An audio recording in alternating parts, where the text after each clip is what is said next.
역사를 바라보는 관점에는 두 가지 중요한 관점이 있습니다.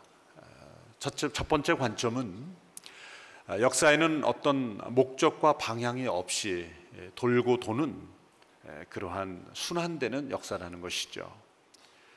심판이란 존재하지 않습니다. 과거에 있었던 일이 현재 반복되고 현재에 있었던 일이 또 미래 반복되는 것뿐이라고 믿는 것입니다. 윤회론이 바로 이러한 역사에 관해 기초한 것이죠.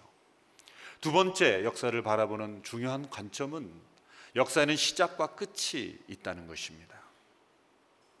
이 역사에는 목적과 방향이 있고 이 역사를 주관하시는 이 절대자이신 하나님께서 그 모든 역사를 통제하고 계시고 그리고 그 역사의 목적을 향하여 나아가고 있다는 관점입니다. 직선적인 역사관입니다.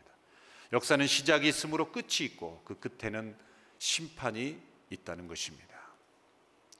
성경에서는 이 역사에는 목적이 있고 그리고 역사를 주관하시고 시작하신 하나님께서 역사를 심판하실 것이라는 말씀을 우리에게 주고 있습니다. 그러나 많은 사람들이 이러한 하나님의 역사 또 하나님의 심판에 관하여 믿지 않고 살아가고 있습니다. 심판을 믿지 않는 사람들이 심판을 믿는 사람보다 훨씬 더 많습니다. 그 이유가 무엇일까요? 그것은 하나님의 심판이 속히 실행되지 않기 때문입니다. 전도서 9장 11절에 보면 하나님의 심판이 악을 행하는 사람들에게 속히 실행되지 않으므로 악을 행하기에 담대하도다. 심판을 믿지 않는 이유는 하나님께서 우리가 잘못할 때마다 즉시로 심판하지 않기 때문에 그것은 하나님의 자비와 하나님의 긍휼과 하나님의 사랑 때문이죠.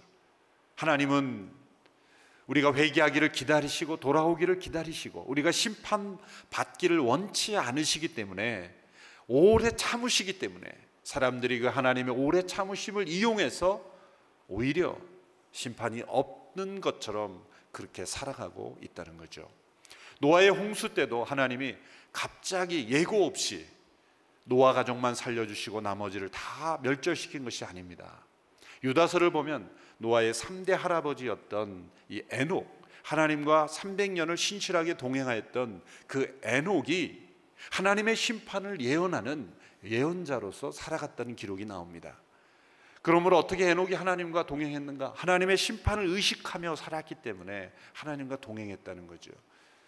그의 자녀 무드셀라, 라멕, 노아에 이르기까지 그의 가족들은 하나님의 계시를 많은 사람들에게 증거하는 곧 심판이 다가올 것이라는 것을 증거하는 예언자의 가족으로 1000년 이상 동안 흘러내려왔던 것입니다. 노아의 홍수 심판은 갑자기 불어닥친 태풍이 아니었습니다. 하나님이 적어도 1000년 이상 동안 오랫동안 하나님의 심판이 있을 것을 말씀하신 이후에 돌아오지 아니하는 사람들을 심판하신 거죠. 하나님의 심판은 예고 없이 이루어지는 법이 없습니다. 왜? 하나님의 사랑 때문에, 하나님의 인자하심 때문에. 그러나 노아 홍수 때의 상황을 마태복음 24장에서 이렇게 말씀하죠. 홍수가 나는 날까지, 노아가 홍수로 그 방주로 들어가는 날까지 사람들은 먹고 마시고 시집가고 장가가고 즐거워했다고 말합니다. 시집장가 간다는 것이 죄악이 아니라 이 세상의 즐거움에 빠져서 하나님의 심판을 의식하지 못한 채 살아가고 있었다라고 말하죠. 소돔과 고모라가 멸망할 때도 마찬가지였죠. 천사의 지시를 받은 롯이 그의 가족들을 모아놓고 심판이 있을 것을 말했을 때 그의 사위들이 그 롯의 말을, 장인의 말을 농담처럼 여겼다는 거죠. 우습게 여겼다는 거죠. 여러분, 심판의 계시를 농담처럼 여기는 사람은 인생을 농담처럼 살아가게 되는 거예요.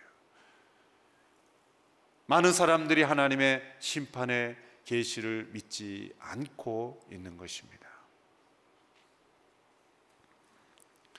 이 역사에 대한 심판이 있는 것은 완전하시고 절대자이신 하나님께서 역사를 주관하시기 때문이죠.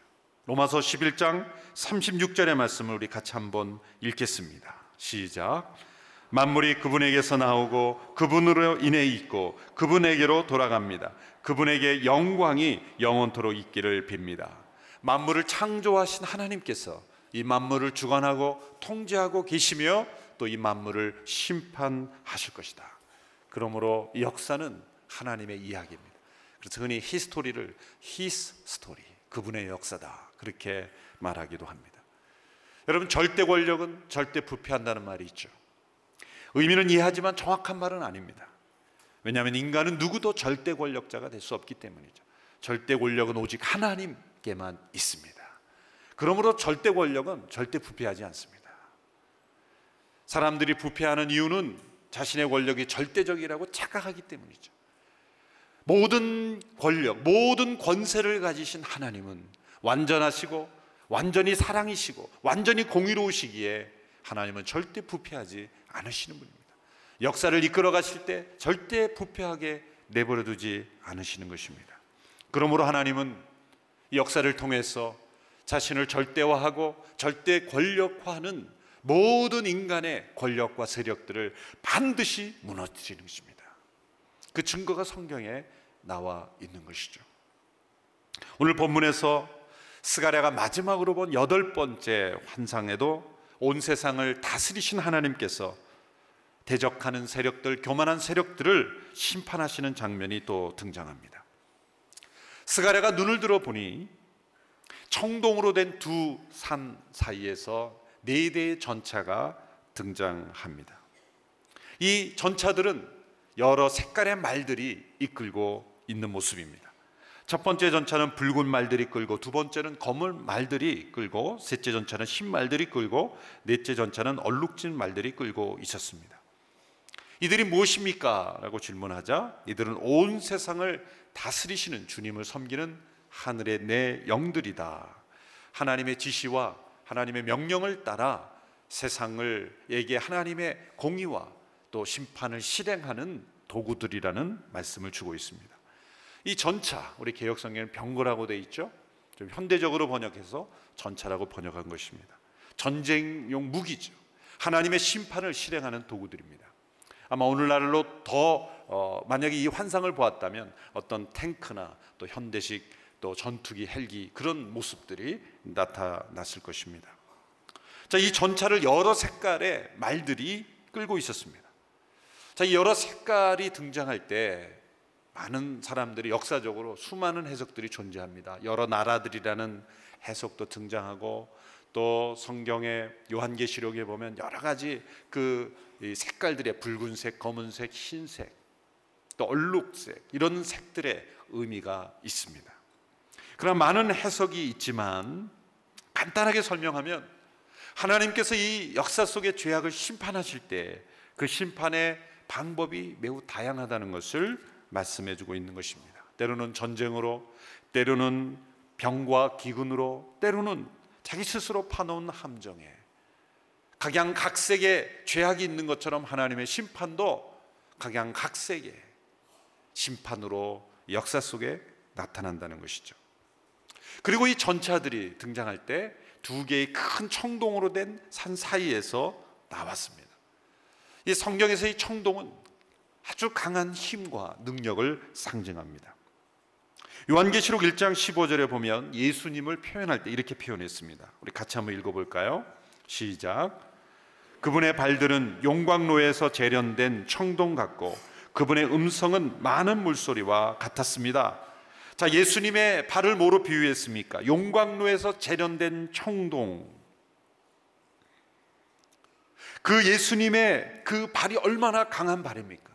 모든 사단의 세력을 그 발로 누르신, 그리고 승리하신 발이기 때문에 그 강한 힘과 능력, 모든 사단의 세력을 발로 밟아버릴 수 있는 그 능력을 그 발로 표현한 거죠. 용광로에서 재련된 청동 같다.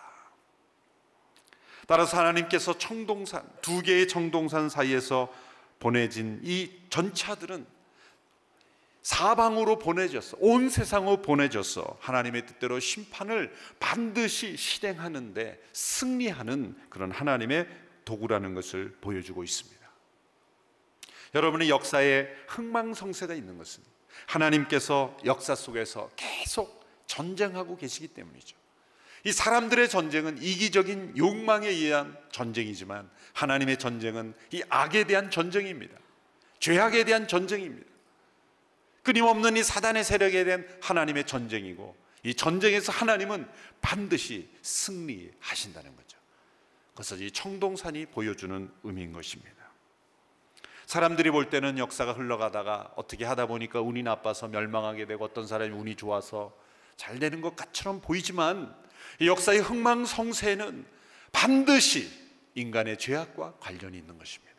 그리고 그 인간의 죄에 대한 하나님의 심판과 관련되어 있는 것입니다. 따라서 악을 버리고 선을 택하지 않으면 하나님의 전쟁의 대적이 되는 것입니다. 하나님의 대적이 되면 이 환상 속에 나타난 하나님의 전차들에 의해서 심판을 받게 되는 것입니다. 오늘 우리 함께 본 이 환상은 8번째 마지막 환상입니다. 근데 첫 번째 우리가 보았던 이 환상 기억하십니까? 그 환상과 아주 비슷한 분위기죠. 첫 번째 환상에도 여러 색깔의 말들이 등장했죠. 은매화 나무에 선 한 사람이 있는데 붉은 말, 또 여러 색깔들의 말과 함께 등장하는 환상을 보았습니다.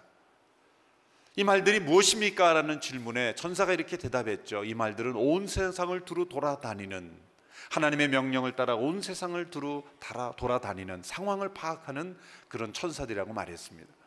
온 세상을 두루 돌아다녔을 때 그들이 어떻게 보고했습니까? 세상이 조용하고 평안하다, 이런 보고를 했습니다. 그때 한 천사가 흥분을 했습니다. 하나님, 언제까지 이 하나님의 백성들을 이렇게 내버려 두시겠습니까? 왜 천사가 흥분했습니까? 하나님의 백성들은 지금 멸망한 상황 가운데 처해 있는데 그들을 멸망케 한 악의 대적들은 모두가 조용하고 평안한 가운데 있는 것을 견딜 수가 없어서 흥분해서 하나님 앞에 호소했지 않습니까? 그런데 마지막 8번째 이 환상은 그 사방의 대적들이 다 멸망당한 이후에, 그리고 하나님께서 승리하시는 그러한 장면을 보여주고 있습니다. 첫 번째 환상에서는 그 열방들이 조용하고 평안을 누렸지만 이제 마지막 환상에서는 하나님께 심판을 받은 상황에 있습니다.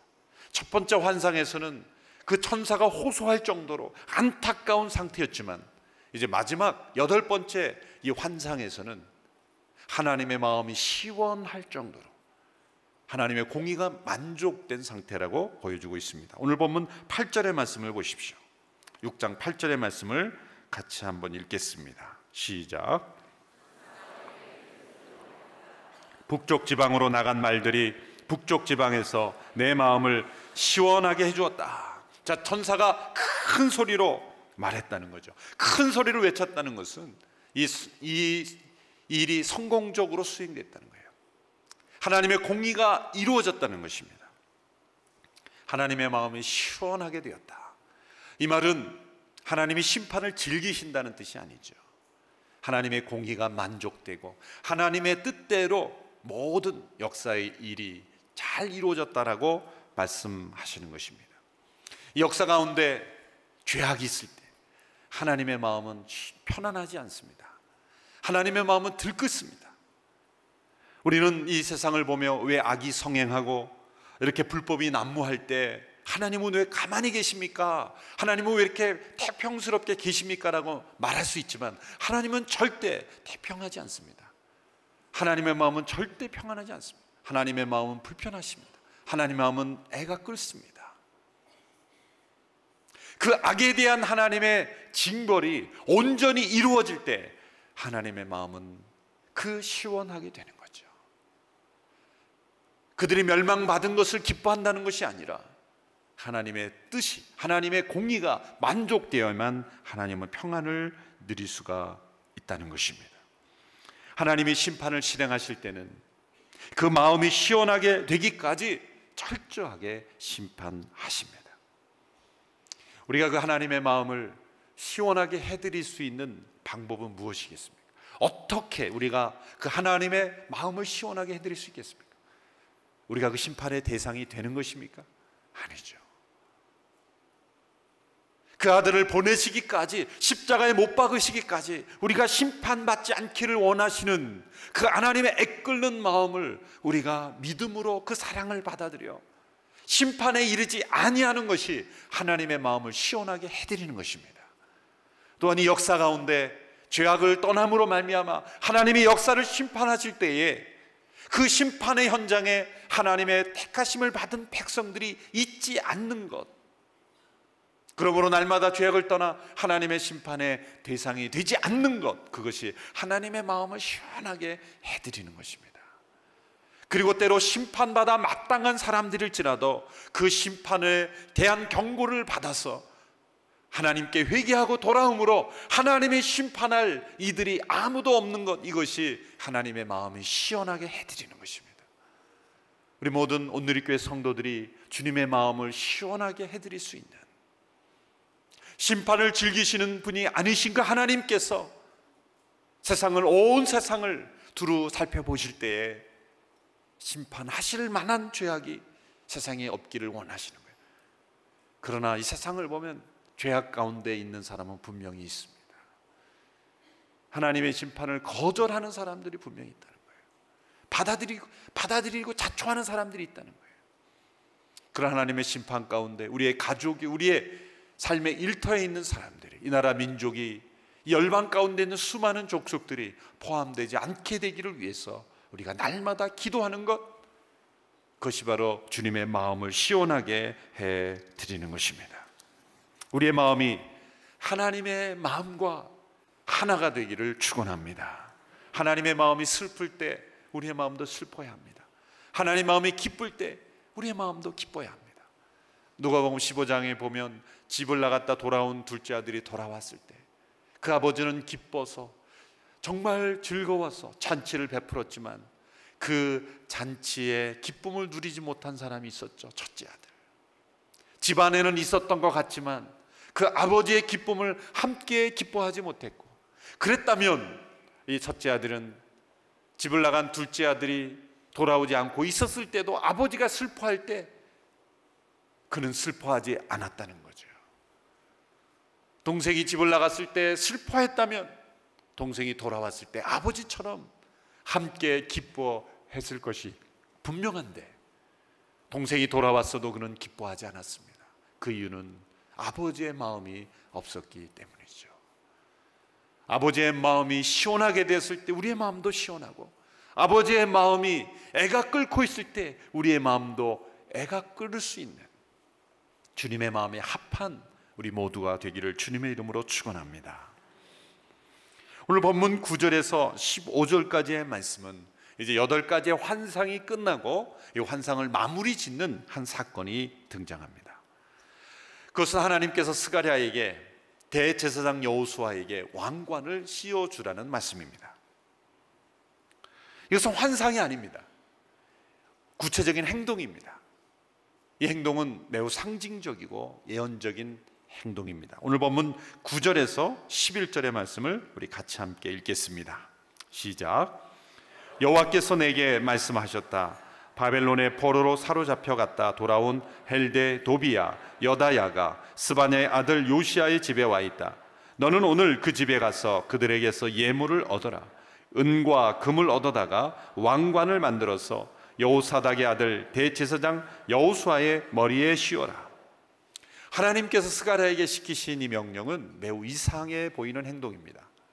왜냐하면 이 왕관을 포로에서 돌아온 사람들에게서 은과 금을 예물로 받아서 왕관을 만들어서 누구에게 씌우라 그랬습니까? 스룹바벨이 아니라 대제사장 여호수아에게 씌우라 그랬습니다. 자, 여호수아는 이미 이 세 번째 환상에서 더러운 옷을 입고 있었을 때 하나님이 더러운 옷을 벗기고 아름다운 옷을 입히고 그 머리에 정한관을 씌워주라. 대제사장이 쓰는 정한관이 있습니다. 그런데 하나님이 지금 여호수아에게 씌우라고 하는 관은 제사장이 쓰는 관이 아니라 왕이 쓰는 관입니다. 맞지 않는 것입니다. 율법에 의하면 있을 수 없는 거죠. 구약의 율법에 의하면 제사장의 직무가 따로 있고 왕의 직무가 따로 있습니다. 또 선지자의 일이 따로 있어요. 대제사장은 혈통으로 말미암아 아론의 혈통에 이루어진 난 사람이 될 수 있는 거예요. 왕은 다윗의 후손 혈통이 있어야 되죠. 이게 분명한 혈통으로나 법적으로나 분리되어 있는데 스룹바벨이 왕관을 쓴다. 이것은 이해할 수가 있죠. 정치 지도자로 지금 바벨론의 인정을 받아서 총독으로 일하고 있으니까. 그런데 대제사장 여호수아에게 왕관을 씌운다는 것은 이상한 일이에요. 그러면 스룹바벨은 사표 내고 이제 여호수아가 대제사장도 하고 또 왕일도 혼자 다 한다는 의미일까요? 이해할 수 없는 일을 하나님이 시키신 것입니다. 이것은 매우 예언적이고 상징적인 의미를 우리에게 가르쳐주는 행위인 것이죠. 하나님께서 예언자들에게 이런 가끔 상징적인 행동을 행위 설교라고 말할 수가 있죠. 그런 일을 시키실 때가 있어요. 가장 많은 행위 설교를 한 사람이 에스겔 선지자입니다. 에스겔 선지자는 뭐 한쪽으로 누워서 뭐 몇 개월간을 있고 심지어는 인분까지도 먹으라 그러고 참 고생 많이 한 분이에요. 고생 많이 한 분이에요. 심지어는 아내도 하나님이 갑자기 데려가십니다. 아내가 갑자기 죽었을 때 안 슬프겠어요? 충격적인 사건이 일어났는데 하나님이 에스겔에게 이렇게 말하죠. 너는 슬퍼하지 마라. 참 하나님이 이상한 행동을 시키셨어요. 왜? 사람들이 아내가 갑자기 죽었는데도 슬퍼하지 않을 때 넌 당신은 왜 이렇게 슬퍼하지 않느냐 그럴 때 이렇게 말하라는 거죠. 하나님이 이스라엘을 이렇게 긍휼히 여기지 않으실 것이다.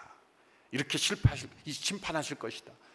불쌍히 여기지 않을 것이다 라는 메시지를 하도 사람들이 듣지 않으니까, 하도 사람들이 주목하지 않으니까 이런 이상해 보이는 행위와 사건을 통해서 하나님이 설교하신다는 거예요. 호세아 선지자에게는 음탕한 고멜, 계속해서 집을 나가는 아내를 다시 사와서 아내로 드리라. 그것을 통해서 포기하지 않으시는 그 하나님의 사랑, 내가 그 백성을 버리지 아니한다는 것을 설교로 보여주기 위해서 예언자들의 행위를 통해, 행동을 통해 설교하시는 거예요. 하나님께서 하실 일이 너무나 오묘하고 너무나 신비롭고 너무나 우리 이성으로는 이해할 수 어렵기 때문에 사람께서는 그 사실을, 예언의 일을 가르쳐주기 위해서 때로 이해하기 어려운 행동을 시키는 거예요. 그것이 바로 대제사장 여호수아에게 합당하지 않은 것처럼 보이는 사람에게 왕관을 씌워주시는 행동인 것입니다. 왜 하나님께서 대제사장 여호수아에게 왕관을 씌우라고 하셨을까요? 이 본문을 보면, 자세히 보면 이 대제사장 여호수아가 실제로 왕이 된다라는 것을 의미하는 것이 아니라는 증거가 몇 가지 나옵니다. 첫째는 이 왕관이라는 단어가 우리나라 그 표현에는 그냥 단수로 되어 있지만 원어에는 복수로 되어 있습니다. 그러니까 여러 개의 왕관들이라는 거예요.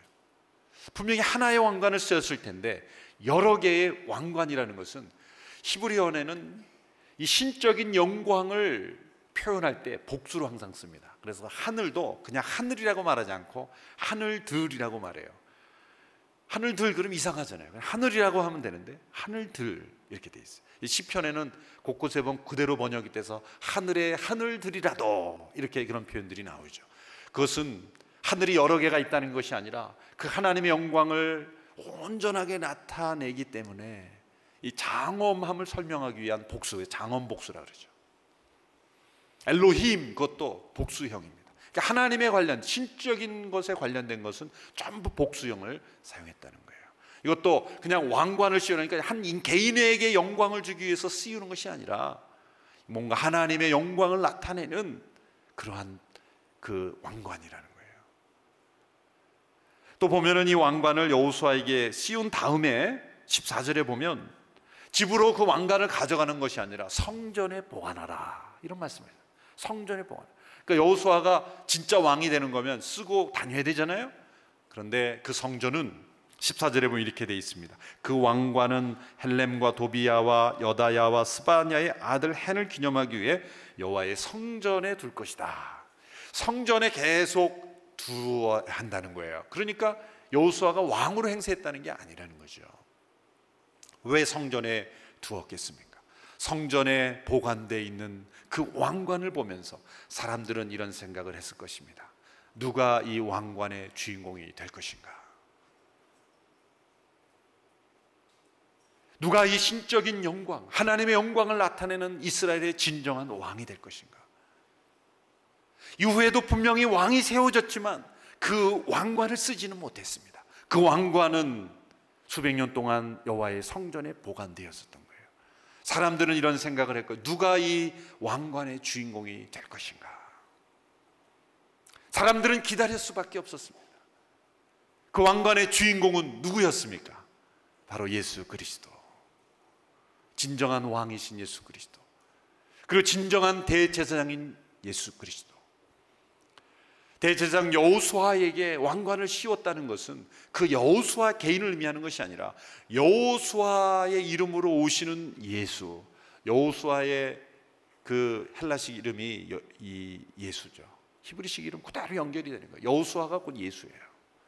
구원자로 오시는 예수 그리스도, 그분은 하나님과 인간 사이를 대속하기 위해서 대제사장으로서, 대속제물이 되신 대제사장으로서 일하시고, 동시에 만물을 통치하시는 왕으로서, 통치자로서, 심판자로서 세상에 오신 예수님, 대제사장직과 왕직을 동시에 수행하러 오신 예수 그리스도, 그분이 바로 우리의 구원을 이루시기 위해 오신 예수 그리스도이고, 그분에게 진정한 왕관이 쓰여져야 하기 때문에 잠시 상징적으로 썼지만 벗어서 그 여호와의 성전에 보관하도록 하신 것입니다. 그리고 그분이 행하시는 일이 어떤 일인지를 오늘 보면 12절 13절에서 이렇게 말씀하고 있습니다. 우리 같이 한번 읽어보실까요? 시작. 그리고 그에게 말하여라. 만군의 여호와가 이렇게 말한다. 여기 순이라고 불리는 사람이 있다. 그가 자기 있는 곳에서 돋아나서 여호와의 성전을 지을 것이다. 그가 여호와의 성전을 짓고 영광을 얻고 그 자리에 앉아서 다스릴 것이다. 그의 자리 위에 제사장이 있을 것인데 그 둘은 평화롭게 함께 일할 것이다. 순이라고 불리는 사람, 바로 예수 그리스도시죠. 자기 있는 곳에서 돋아나서 왕의 자리에 앉아서 다스리고 또한 제사장의 역할을 할 것이다. 예수님의 지금 하신 일이 뭐예요? 지금도 하나님은 하늘의 보좌의 우편에 계셔서 우리를 중재하시는 대제사장의 역할을 지금도 하고 계세요. 그리고 예수 그리스도는 지금도 왕으로서 그분은 이 역사를 통치하고 계시며 다시 오셔서 역사를 심판하시는 진정한 만왕의 왕이시라는 거예요. 그분은 따라서 왕 같은 제사장인 거예요. 왕이면서 동시에 제사장인 거예요. 그래서 왕 같은 제사장. 여러분, 베드로 전서 2장 9절에 우리를 가리켜, 예수 그리스도 안에 있는 그리스도인을 가리켜 여러 가지 표현을 했죠. 그 중에 하나가 왕 같은 제사장이라는 표현이에요. 우리 같이 한번 읽어볼까요? 베드로전서 2장 9절의 말씀입니다. 시작. 그러나 여러분은 택하신 족속이요 왕 같은 제사장이요 거룩한 나라요 그분의 소유된 백성이니 이는 여러분을 어둠에서 불러내어 그분의 놀라운 빛으로 들어가게 하신 분의 덕을 선포하게 하시기 위한 것입니다. 우리 하나님의 택하신 백성이요 뿐만 아니라 왕 같은 제사장이라는 거예요. 예수님만 왕 같은 제사장이 아니라 이제 그 예수 그리스도 안에 있는 우리에게도, 또한 우리에게도 제사장의 직분이 주어졌고, 또 이 만물을 통치하시는 주님과 함께 만물을 다스릴 수 있는 왕으로 우리를 부르셨다는 거예요. 우리 좌우에 계신 분에게 한번 얘기해 주십시오. 당신은 왕 같은 제사장입니다. 얼마나 놀라운 말씀입니까? 자, 이 왕으로 또 제사장으로 오신 예수 그리스도께서 하시는 일을 뭐라고 말씀합니까? 여호와의 성전을 지을 것이다. 자, 이 상징적인 행동이 지금까지 보았던 8가지 환상의 결론이 되는지를 설명해 주고 있는 거예요. 이 한 가지 말씀으로. 누가 여호와의 성전을 짓는다고요?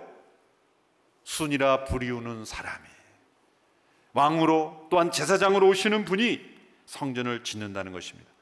자, 지금 백성들은 뭐 하고 있습니까? 이스라엘 백성들은 열심히 성전을 재건하고 있는 상황입니다. 한쪽에서는 이 환상이 8가지로 계속 주어지는 그 시기는 동일하게 한쪽에서 이스라엘 백성들이 포로에 돌아온 사람들이 성전을 열심히 짓고 있는 상황이에요. 핫게스가랴를 통해서 재건되고 있는 상황에 누가 성전을 짓느냐? 순이라 이름하는 자, 그리고 제사장이요 왕으로 오시는 이가 성전을 지을 것이다. 자, 그러면 무슨 뜻입니까? 하나님께서 지금 말씀하시는 내용은 뭡니까? 지금 성전을 짓고 있는 스룹바벨과 그 백성들에게 주시는 메시지는 뭡니까? 너희들이 지금 짓고 있는 성전은 내가 진짜 의도하는 성전이 아니라는 거죠. 어떻게 보면 백성들이 허무하게 느껴지지 않겠습니까? 지금 열심히 지어라 해서 짓고 있는데 그건 진짜 성전이 아니야. 그렇게 말씀하시니까 갑자기 힘이 빠지지 않겠어요? 그럼 왜 짓는 거냐 이렇게 생각하지 않겠어요? 하나님께서는 그들에게 지금 허무함을 주기 위해서 이런 말씀을 주시는 것이 아닙니다. 또 지금 짓고 있는 가시적인 그런 성전 재건을 포기하라는 뜻도 아닙니다. 지금 짓는 성전이 내가 의도하는 궁극적인 목적이 아니라는 것을 알으라는 거예요. 하나님은 손으로, 인간의 손으로 지은 것에 거하시는 분이 아니라는 거예요. 하나님은 하나님의 손으로 지으신 것에 거하시는 분이라는 거예요. 이 시대 속에 필요해서 너희들이 성전을 짓지만 그것이 내가 진짜 의도하는 성전 아니다. 진짜 하나님의 성전은 순이라 이름하는 바로 예수 그리스도, 그분이 짓는 성전이다. 자, 스가랴에서 말씀하고 있는 진정한 성전은 어떻게 지어집니까? 첫 번째, 순이라 불리우는 사람, 예수께서 지으시는 성전이라고 말씀하셨습니다. 예수님이 예루살렘 성전에 들어가셔서 청결케 하시고 난 다음에 성전을 가리켜 이렇게 말씀하셨죠. 이 성전을 헐라 내가 3일 만에 다시 짓겠다. 사람들이 이렇게 놀라서 말했죠. 아니, 이 성전을 짓는데 46년이나 되었는데 그 성전은 수룹바벨 성전이 무너지고 헤롯이 지어진 헤롯 성전이죠. 46년 동안 지은 성전을 지금 헐고 3일 만에 다시 짓겠다는 것입니까? 그때 요한복음은 이렇게 해석합니다. 예수님께서 말씀하신 성전은 바로 자신의 몸, 예수님의 육체를 가리킨 것이었습니다. 예수님이 지으시는 성전은 곧 예수님의 육체, 죽음 가운데 다시 살아나서 부활하신 예수님의 몸, 그것이 1차적인 성전이에요. 그러나 거기에서 머무는 것이 아닙니다. 그 예수 그리스도를 믿고 예수께서 우리 안에 거하시고 우리가 예수 안에 거할 때 우리 모든 예수 그리스도를 믿는 사람이 하나님의 성전으로 함께 지어져 간다는 말씀이죠. 둘째 6장 15절에 보면 누구에 의해서 성전이 지어지는지 이렇게 말씀하고 있습니다. 15절의 말씀 우리 같이 한번 읽어볼까요? 시작. 멀리서 사람들이 와서 여호와의 성전을 지을 것이다. 그때 만군의 여호와께서 나를 너희에게 보내셨음을 너희가 알 것이다. 너희가 여호와 너희 하나님의 말씀을 듣고 순종하면 이 일이 이루어질 것이다. 멀리서 온 이방 사람들이 성전을 지을 것이다. 이것 또한 이해할 수 없는 말씀이죠. 지금 한쪽에서는 열심히 공사하며 성전을 짓고 있는데 멀리서 온 사람들이 여호와의 성전을 지을 것이다. 이해할 수 없는 말씀이죠. 유대인들의 패러다임을 깨는 말씀이죠. 멀리서 온 사람들이란 누구입니까? 바로 장차 메시아를 통해 구원받게 될 이방인들, 성령 받은 이방인들, 바로 성령께서 임재하셔서 진정한 성전이신 예수 그리스도 안에 거하여 성전이 된 사람들, 바로 멀리서 온 사람들에 의해서 성전이 지어질 것이다. 그 말씀이 에베소서 2장 20절 21절에서 이렇게 해석되고 있습니다. 우리 같이 한번 읽겠습니다. 시작. 여러분은 사도들과 예언자들의 기초 위에 세워진 사람들이요, 그리스도 예수께서 친히 모퉁이 돌이 되셨습니다. 그리스도 안에서 건물 전체가 서로 연결돼 주 안에서 함께 자라 거룩한 성전이 됩니다. 자, 예수님이 모퉁이 돌이 되셨어요. 예수님 당신도 성전이시고, 그리고 유대인들이었던 사도와 예언자들도 그 성전의 일부로서 성전의 기초가 되었고, 이제 멀리서 와서 성령 받은 이방인들이 그 모퉁이 돌과 기초의 위에 세워지는 성전이 되어가는 것, 바로 이것이 스가랴에서 내다본 하나님의 성전입니다. 고린도전서 3장 16절 17절에서도 이렇게 말씀하고 있습니다. 같이 읽습니다. 시작. 여러분은 자신이 하나님의 성전인 것과 하나님의 성령께서 여러분 안에 계시는 것을 알지 못합니까? 만일 누구든지 하나님의 성전을 파괴하면 하나님께서 그 사람을 멸하실 것입니다. 이는 하나님의 성전은 거룩하기 때문입니다. 여러분이 바로 하나님의 성전입니다. 여러분이 바로 하나님의 성전입니다. 이 스가랴서에서 주시는 이 말씀이 신약, 에베소서, 고린도전서 곳곳에서 하나가 되어 있다는 거예요. 스가랴서는 너무나 가깝게 우리에게 말씀하고 있는 거예요. 그 당시 유대인들은 지금 성전을 재건하는데 이해할 수 없는 말씀을 하는 거예요. 순이라 이름하는 자가 성전을 지을 것이다. 멀리서 온 이방 사람들이 성전을 지을 것이다. 그러면 우리가 일을 하지 말라는 것인가? 아니죠. 한 시대에 하나님이 임재하시기 위해서 그런 성전이 필요했지만 더 이상은 그런 건물 자체가 성전이 아니라 예수 그리스도를 모퉁이 돌로 해서 유대인들의 그 기초 위에 세워진 멀리서 모여든 모든 이방인들이 함께 하나님의 성전으로 지어져 가는 것, 이거 진정한 성전 건축이에요. 그러므로 오늘 이 시대에는 예배당을 성전이라고 부르면 안 됩니다. 그래서 오늘 이 시간 이후로부터 온누리교회 모든 성도들은 예배당을 성전이라고 부르지 않게 되기를 바랍니다. 귀하지 않다는 것이 아니에요. 예배에 드려지는 건 다 귀하게 아껴야 돼요. 그러나 그 자체가 성스럽게 여기면 안 되는 거예요. 예배당 건축을 성전 건축이라 그러면 안 되는 겁니다. 그래서 예배당은 예배당. 왜? 뭐 불러서 틀렸다라고 말하기는 어렵지만 혼동이 되기 때문에 분명히 하나님은 진정한 성전은 우리의 몸이 예수 그리스도의 몸, 그리고 우리의 몸, 우리의 모임이 성전이라고 분명히 말씀하셨거든요. 너희가 하나님의 성전인 줄 알지 못하느냐. 그러므로 진정한 성전은, 하나님이 세우시고자 했던 성전은 뭡니까? 보이는 건물이 아니라 우리들, 멀리서 온 이방 사람들까지 다 구원받아서 하나님의 임재가 살아있는 우리 모두가 다, 건물은 부속적으로 필요하면 있어야 되는 거예요. 때로는 이스라엘 백성들이 광야를 지났어요. 그들은 건물이 없었습니다. 그럼에도 불구하고 그들은 하나님의 성전이었습니다. 그것을 가르쳐주고 있는 것입니다. 우리 자신이 하나님의 성전이므로 성전을 잘 관리해야 되겠죠. 단순한 건강관리만 의미하는 것이 아니라 하나님의 임재하심이 있는 삶이죠. 여러분, 하나님의 성전에 연기가 들어왔다 나갔다 하지 않게 되기를 바랍니다. 하나님의 성전을 잘 관리해야죠. 하나님의 성전이 흐릿하게 판단이 되지 않도록 그런 액체를 넣지 않게 되기를 바랍니다. 하나님의 성전을 잘 관리해야죠. 성전 깨끗하게 청소해야 돼요. 하나님의 임재하심이 있는 삶은 무엇을 의미합니까? 15절 후반부에서 이렇게 말하죠. 너희가 여호와 너희 하나님의 말씀을 듣고 순종하면 이 일이 이루어질 것이다. 하나님의 말씀에 귀를 기울이고 순종하는 삶, 이것이 하나님의 성전이 세워져 가는 거예요. 우리 모두가 하나님 말씀에 청종하고 큐티가 있는 삶이에요. 날마다 생명의 삶을 통해서 하나님의 말씀을 귀 기울이고 순종하고 나가는 삶, 하나님의 임재를 느끼는 삶이 성전을 세워져 가는 거예요. 또한 성전을 어떻게 우리가 세워갑니까? 고린도후서 6장 11절에 우리 같이 한번 읽겠습니다. 시작. 하나님의 성전과 우상들이 어떻게 하나가 될 수 있겠습니까? 우리는 살아계신 하나님의 성전이기 때문입니다. 이것은 하나님께서 말씀한 바와 같습니다. 내가 그들 가운데 거하고 그들 가운데 행할 것이니 나는 그들의 하나님이 되고 그들은 내 백성이 될 것이다. 우리 안에 우상이 조금도 발붙이지 못하게 하는 것, 그것이 진정한 성전을 세우는 거예요. 하나님께서 나의 하나님이 되시고 나는 하나님의 백성이 온전히 되는 것. 주여, 내가 하나님의 온전한 성전으로 건축되게 하옵소서. 온누리교회가 진정한 하나님의 성전으로 세워져 가게 하여 주옵소서. 한국교회가 진정한 하나님의 성전이 재건되게 하옵소서.